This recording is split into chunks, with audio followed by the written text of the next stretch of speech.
11টি মশলার এক দারুণ কম্বিনেশনে তৈরি ইফাত রশিদ বিরিয়ানি মশলা। উৎসব এখন প্রতিদিন।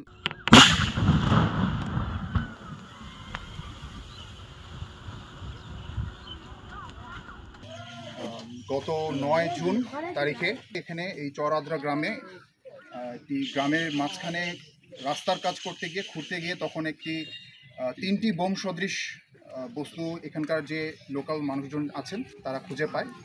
পরবর্তীতে তারা এখানকার স্থানীয় যে থানা আছেন পুলিশ সদস্যদেরকে জানানো হয় এবং পুলিশ সদস্যর ইন্টার্নস আমাদের এখানে যেই আর্মির ক্যাম্পটা রয়েছে এই ক্যাম্পকে জানানোর পরে আমরা এটা আমাদের সদর দপ্তরে জানতে পারি ক্যাম্পের মাধ্যমে, এবং ক্যাম্প দ্রুতগতিতে এখানে একটি পেট্রোল পাঠায় এবং একটা পেট্রোলটা এখানে অবস্থান করে এই জায়গাটা নিরাপত্তা প্রদান করার জন্য এবং লোকাল মানুষকে নিরাপত্তা প্রদান করার জন্য।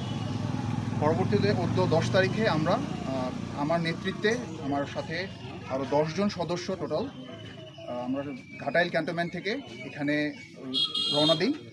আনুমানিক বোম ডিসপোজাল একটা টিম টোটাল সদস্য 10 জন।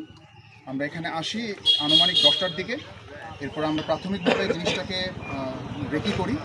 রেকি করার পরে তারপরে এখানে আনুমানিক আমাদের পুরো যে প্রিপারেশন কমপ্লিট করে আনুমানিক 10:55 দিকে এটা খুব সফলভাবে আমরা এটা নিষ্ক্রিয় করি এবং পরবর্তীতে নিশ্চিত করি যে এখানে আশেপাশে এই ধরনের আরও কোনো কিছু নাই বা আছে কি।